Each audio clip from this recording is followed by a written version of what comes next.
Now my GS1100E has always been, right from the first day, a blank canvas. I've made it my own bike in a lot of little ways. Not everybody does that. Some people hot rod them out, some people keep them totally stock. I'll explain during the video. So what else could be better than a brisk, and I mean it is brisk, and it's getting brisker with every day that goes by. Brisk day, a little bit of sunshine, a little bit of clouds, 25% chance of rain, and 100% chance we're going to have a good day riding a GS today. Now the GS is 42 years old, has 80,000 miles, and like me, it's old. But I try to take the best care of it I can, keep it as nice as possible, ride it as often as possible, because for sure it's going to outlive me. And if the bike outlives me, my son will enjoy every mile he can get on it, I'm sure of that. Craig, this bike might outlive him too, I don't know. These bikes seem to last a long time.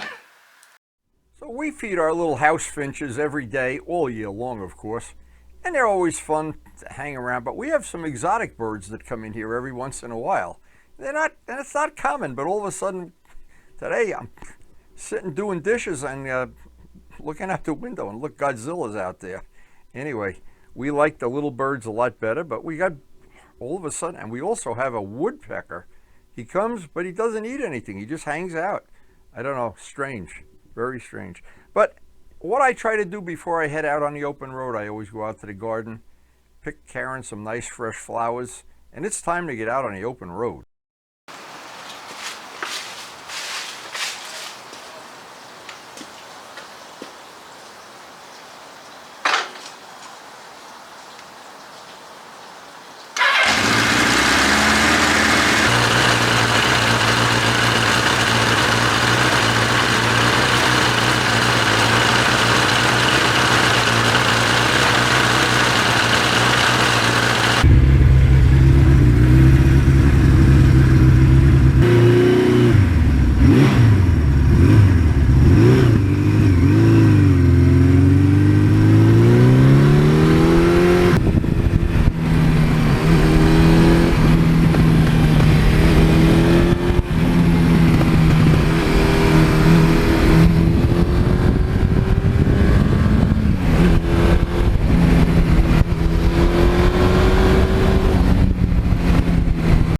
So in 1982, that's 42 years ago, whether you like to believe it or not, when I bought this bike, I had traded in my 1000cc, one that I had converted into being a West Cooley bike with a bikini fairing and custom paintwork. And I didn't know this was a blank canvas. I didn't know what I was going to do. I didn't know that many years later I'd make another West Cooley bike out of a parts bike to match this. And I still have that, and maybe Jim Skinner is going to someday use that bodywork. I don't know. That's all yet to be proven. But it's a blank canvas, and I had to decide early on, do I want to keep it stock? Do I want to modify it?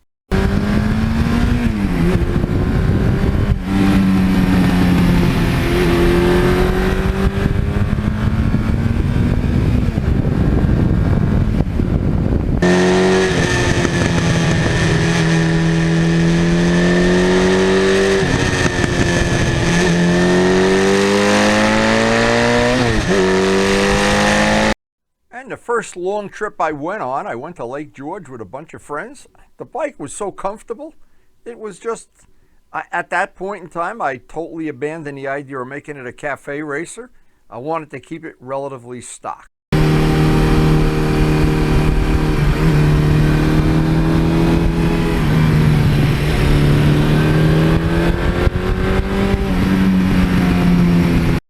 And I fell in love with the bike right in the beginning, and I wanted to keep it as a keeper bike forever. I made the decision that this was going to be a keeper. Keeping it stock turned out to be a great idea because the engine's got 80,000 miles.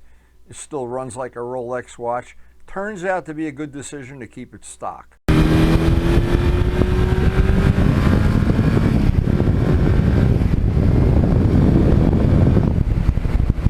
And And because it was such a popular bike back in the 80s, it's a popular bike now. They make so many accessories, so many exhaust systems, so many carburetor setups, so many big bore kits.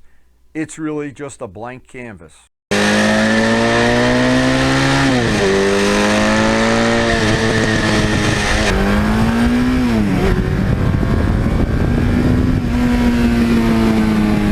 Now, I'm not a purist and I don't believe in keeping everything bone stock, every washer, every bolt. And the upgrades that I've done to it, some of them include the paint work, making some of the flat black parts shiny, painting the wheels, upgrading the brakes, that was a big one, replacing the back rotor with a front rotor, save some weight, that was Dallas's idea. And it's just a myriad of things, steel brake lines, that all go into keeping this a 42-year-old bike with just a little bit better performance, but basically a stock engine, and a stock engine that just seems to be not showing any signs of wearing out.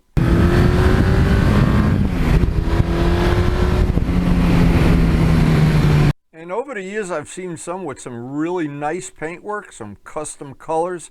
I've been tempted to do things similar to that.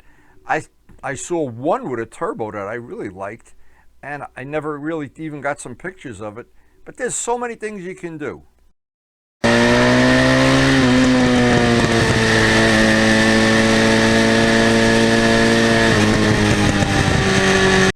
Now, every time I go off the main road and get on the real back roads are loaded with leaves today. One of the downsides is the leaves are always blowing out into the road. The other thing is there's landscapers. Now today, I don't know where the landscapers are. Maybe they're all having coffee, but usually there's truckloads of landscapers blowing stuff out in your face. But this is such a nice area to ride. I just feel even this time of year when there aren't many leaves left on the trees, this is just such a nice place.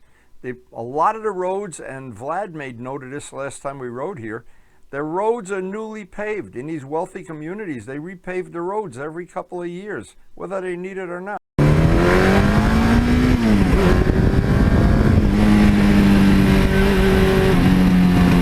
But starting with that blank canvas and making the little mods that I've made to the bike over the years, and then actually in the end, putting a lot of the stock parts back on, it's made the bike that I'm very comfortable with it, and the bike is my own.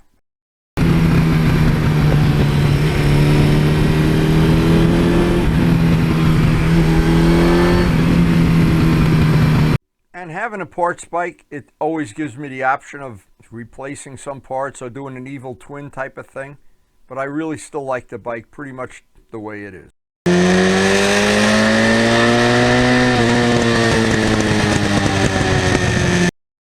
But Joe Roselli said it right years ago, and it's still right now. Ride the bike that you love. Ride the bike you like. And if you buy a bike, once you make it your own, stay married to it, because in the long run, I think it's paid off. It's paid off for me, keeping this bike exactly like it is right now over the years.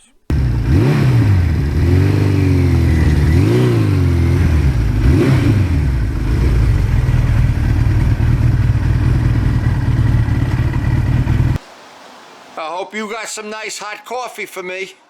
This has really been, it's colder than it looks. It really is. It's beautiful, but it's cold.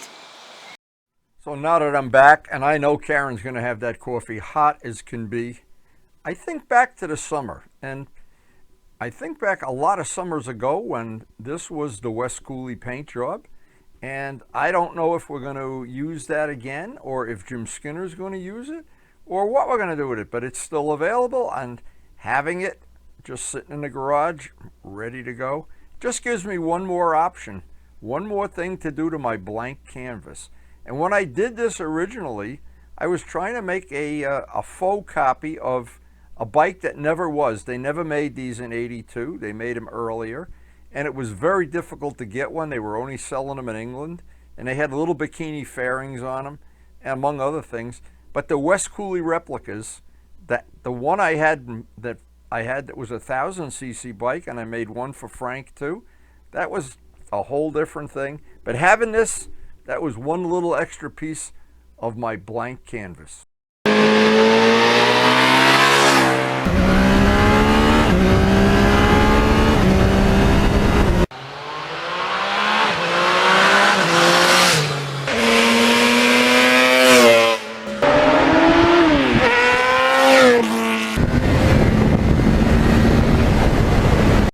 So I hope you enjoyed the video. Please hit the like button if you did, and thank you so much for watching.